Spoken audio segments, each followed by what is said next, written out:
Salut tout le monde, je vous présente mon dernier bricolage. C'est génial, c'est une antenne 4G et grâce à ça, même au fin fond de la Cambrousse où j'habite, j'arrive à avoir des débits de plus de 20 mégas. Et alors, mais comment ça marche, vous allez me dire? Eh bien écoutez, on va regarder ça tout de suite.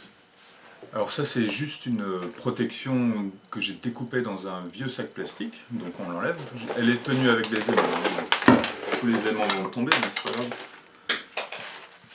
Alors si vous regardez bien, vous allez reconnaître que c'est le haut d'une bouteille de gaz. Oui, j'adore les bouteilles de gaz.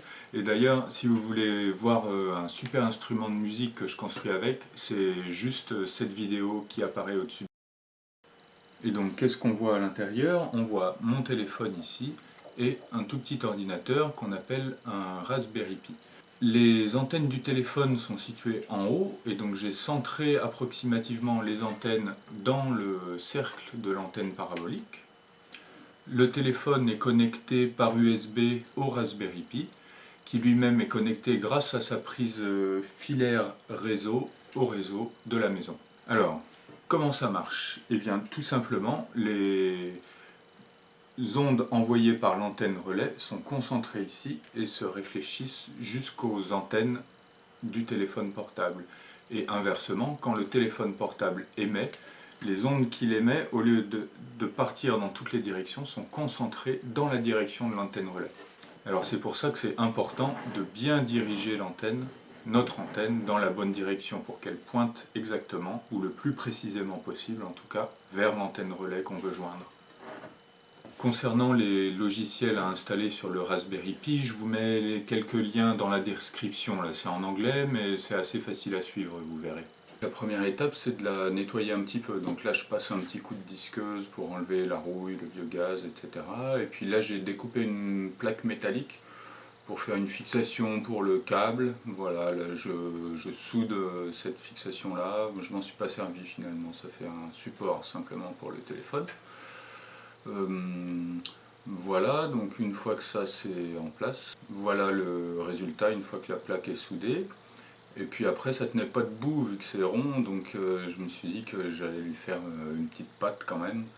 Donc avec encore quelques bouts de ferraille que j'avais qui traînaient, j'ai lui ai fait une petite patte à l'arrière.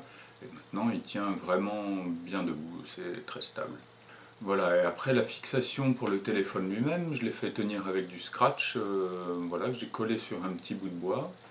Le téléphone est lui-même collé sur le scratch, et puis juste avec un petit peu de silicone, on va pouvoir coller le bout de bois dans le haut de la bouteille de gaz.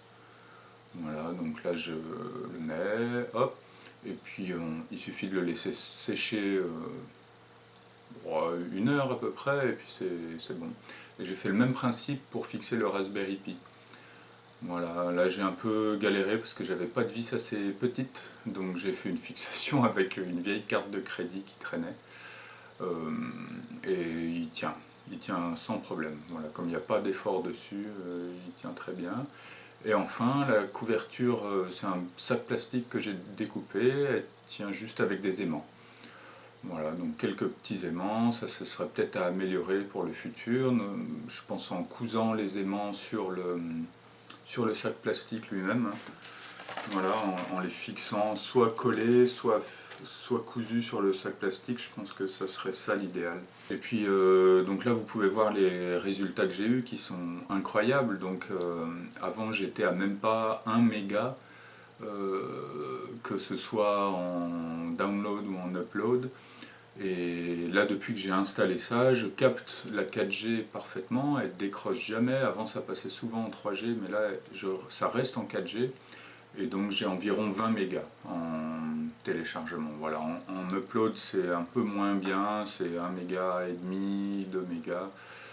Donc l'upload c'est pas génial encore, mais déjà je suis super content, je peux regarder des vidéos en HD sur YouTube, et, voilà, donc c'est vraiment appréciable. Et puis les sites internet s'ouvrent immédiatement.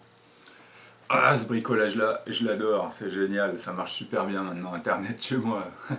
Bon, si vous n'avez pas aimé ma vidéo, vous savez quoi faire. Par contre, si vous avez bien aimé, faites plutôt comme ça. Je vous mets là la vidéo de quand j'ai réparé des claviers iMac. Ah, vous allez voir ça, elle est pas mal celle-là si vous savez pas quoi regarder. Et puis si vous voulez mes autres bricolages, les suivants, inscrivez-vous. Allez, salut tout le monde, ciao.